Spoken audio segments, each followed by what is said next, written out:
It's Labor Day weekend. Fall is in the air. Peace and quiet. I love it. You know, I've put out several videos talking about fantastic sound quality, incredible sound stages, great pressing plants to seek out, mastering engineers. But when it comes to collecting vinyl records, you know, on those videos I've done, they're still getting tons of views, so thank you everybody for watching my videos.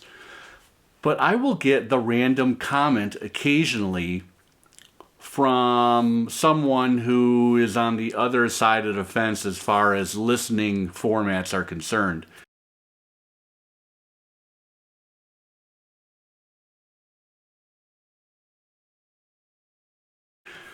There will be the CD person. There will be the high-res streaming person with the DACs and all of the paraphernalia.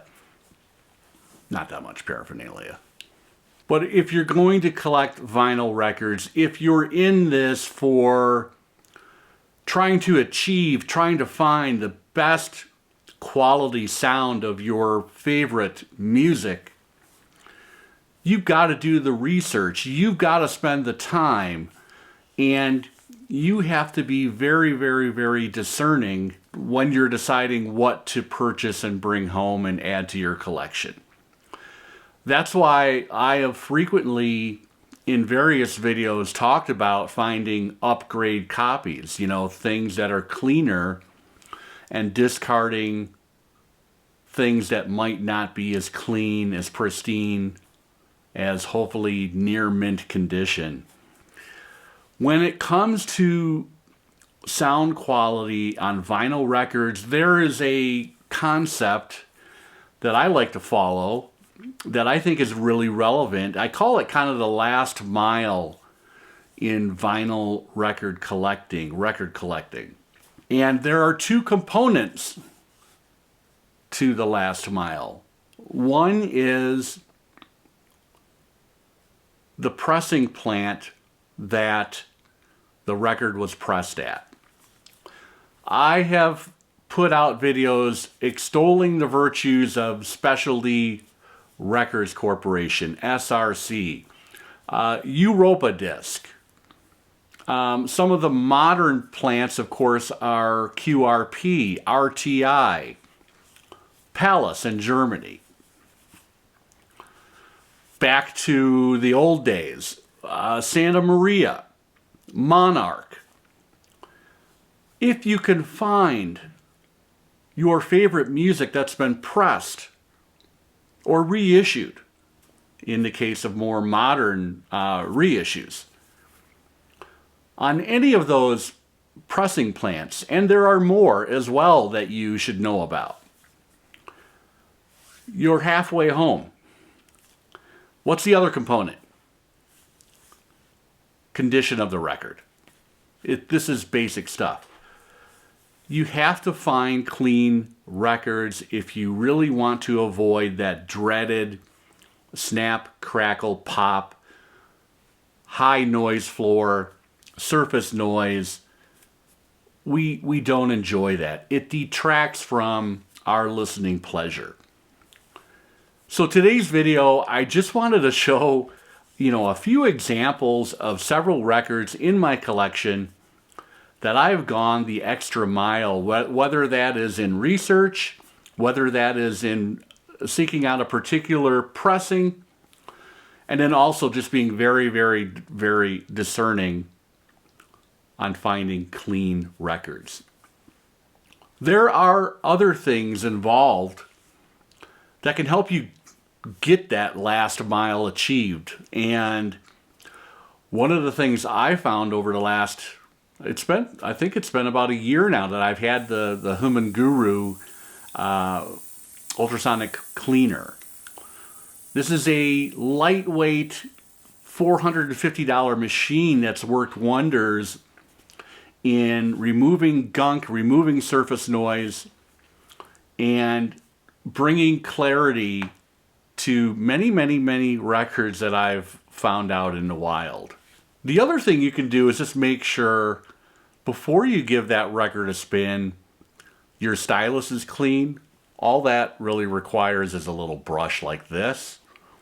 And then maybe giving your record, I try to keep everything in an anti-static sleeve. Maybe a quick dry brush. This is what I use before you give that a spin. And by and large, just by following these basic tenets, you should be really happy. And any naysayers out there, I encourage you to watch today's video because I'm going to put up some sound examples. It's not scientific. I'm using an iPhone. I just, recorded, the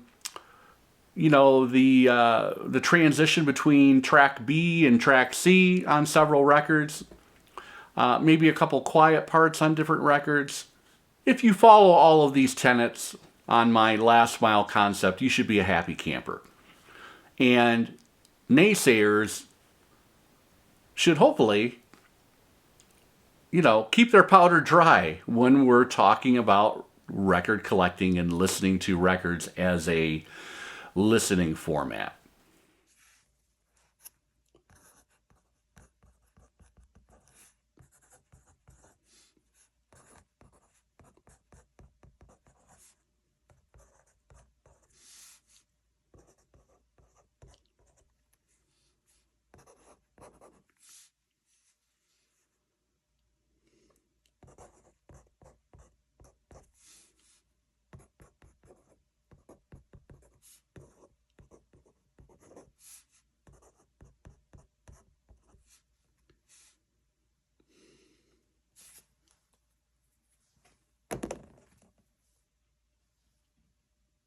This is a fantastic record, Galaxy 500, released in 1989 originally, repressed on vinyl in 2009. I'm not sure if it's still in print. There are many copies available on Discogs. Two important points here. This record is super clean. It was pressed at RTI. And oh, by the way, it was mastered by Kevin Gray. Galaxy 500, Dean Wareham. If you know, you know. I'm all in on Dean Wareham. Everything from Galaxy 500 to Luna. Great music, and this is a fantastic, modern reissue, 2009.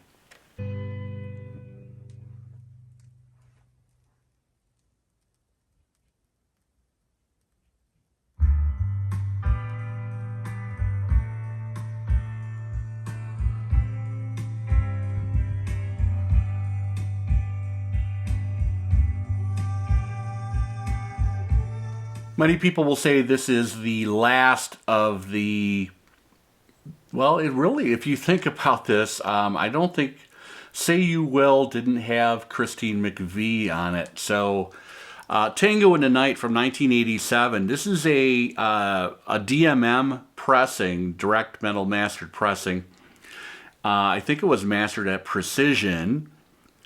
And this thing sounds absolutely amazing. If you can get one clean and in near mint condition, you're going to be really, really pleased. Incredible dynamics on this record, huge soundstage, and a lot of great music.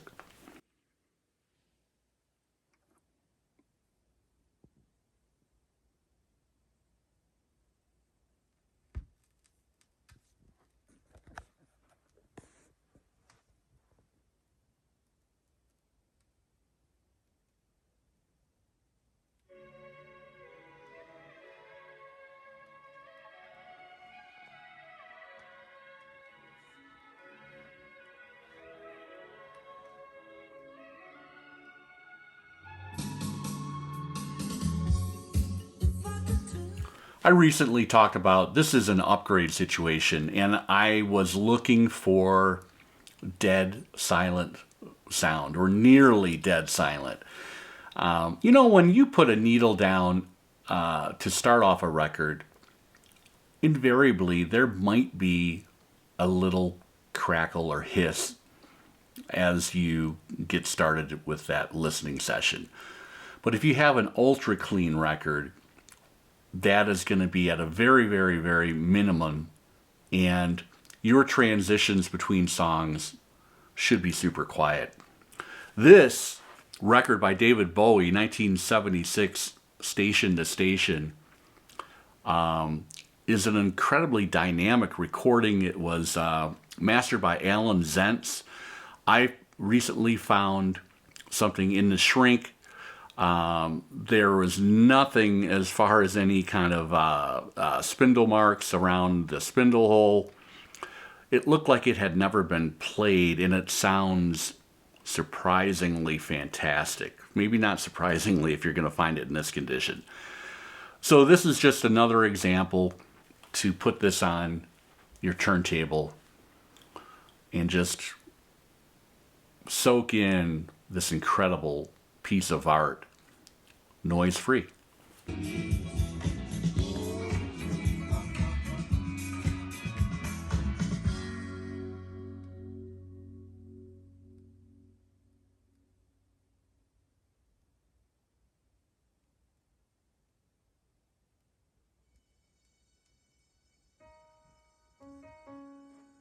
The 1981 Sammy Hagar album, Standing Hampton, some great music. You know, I wasn't a huge fan of Hagar in Van Halen, but I really do appreciate those Montrose records and then all of these solo records that he put out. This one in particular is fantastic. And this is a pressing that was done at Artisan, and it was mastered by Greg Fulgenetti, who's done many interesting cuts of different records. I have a mastering engineer video focused on Greg Fulgenetti. I'm drawing a blank as to other things that he did, but there are some great records. Check out the video if you haven't seen it. But this is a 1981 record. Again, look for a clean copy. And that Artisan pressing sounds really, really sweet.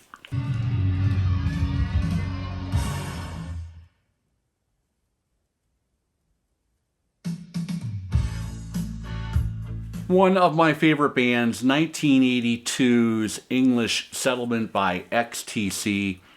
This is the textured UK original. I love the monochromatic embossing up there at the top of the record. And this actually came out in two different versions. I have what is called the wide spine. And let's see if we can get that to focus. I think we're focusing. You can see that this is actually quite a wide spine. It's a double album. Would have been nice to get a gatefold.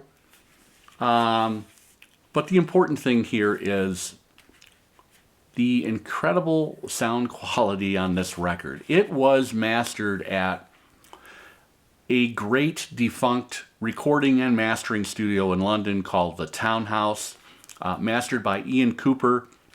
The Townhouse came to be, I think in 1978, Richard Branson with his Virgin Records, Virgin Music Group, found an old film studio facility. Just love this record. And converted it into a state-of-the-art. They had 3 recording studios. They had 2 separate mastering desks. They were the first facility outside of Germany to get DMM in I think 1986. A couple other things that have been done there. Well, the Townhouse is most famous for, I think Studio 2 had something called the Stone Wall, and this is where Hugh Padgham engineered In the Air Tonight, the Phil Collins, with the incredible drum sounds, gated reverb. It became, that drum sound became ubiquitous throughout the rest of the 1980s. Everybody knows it. You hear, if you hear it, you know it. But it was invented in the Townhouse, Hugh Padgham Engineering. Anyway, anything that you see that was either recorded, mixed, or mastered at the Townhouse, snap it up and make sure you have a near mint copy. You're going to be absolutely amazed. What a piece of art this is. This is an amazing record.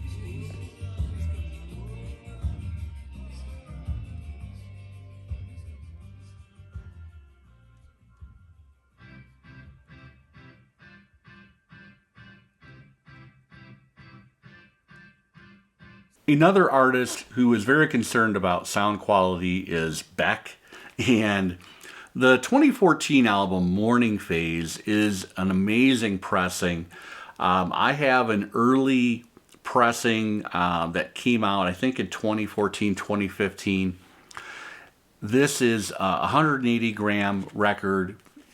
It is mastered by Bernie Grundman. He did the vinyl mastering on this record.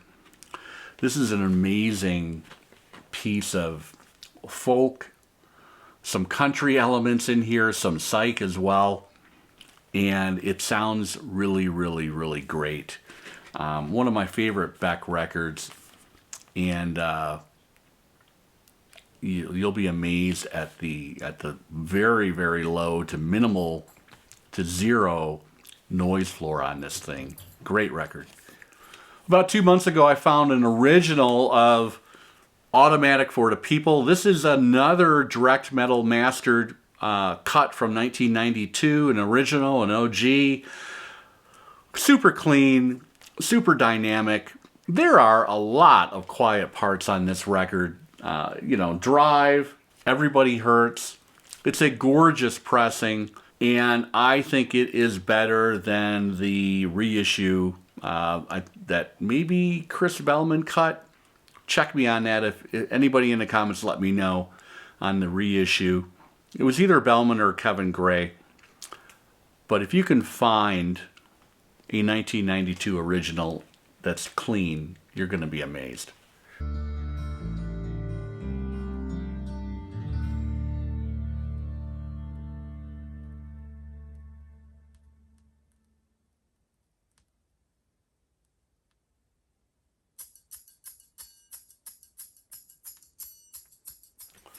Okay, I've got a grail that I've been looking for years. I have never seen this pressing, this particular pressing out in the wild.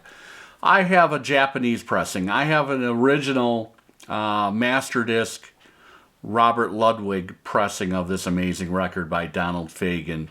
I do not have the one step, but the one pressing that I've been looking for is the limited edition Quiex 2 copy that I found yesterday. It's in near mint condition. Quiex was a audiophile quality vinyl compound that they used in the early to mid to late 1980s, and it's basically audiophile grade, on a par with Japanese JVC vinyl or the super vinyl compound that Mobile Fidelity is using. Great record. I do have to put this through the Hum and Guru. I did detect a little bit of faint surface noise, but I have high hopes that this is going to hold up incredibly well. If you ever find anything with Quiex 2 with that hype sticker on it, pick that up immediately. I've done 2 different videos on Quiex pressing, so check those out if you haven't seen those. Last but certainly not least today, speaking of Phil Collins, no jacket required, 1985. This is a specialty press, and it was mastered at Masterdisc by Bob Ludwig. What an amazing record. A snapshot from the mid-1980s that was all over radio, MTV. And it's nice just to put this on and listen to an incredibly well-recorded record. Phil Collins, of course, is no slouch. And I mean, look at that hype with all of the songs and hits that were on this thing. An amazing record, a really fantastic listen, and these are easy to find out there, folks. That's today's video. I just wanted to focus in on what I'm calling, again, the last mile in record collecting. Again, the two components on the last mile are paying attention to where it was pressed, at what facility it was pressed, and then secondly, focusing in on being very, very, very exacting in trying to find near mint copies and using other means to hopefully improve the sound of your records. Take care. Enjoy the weekend.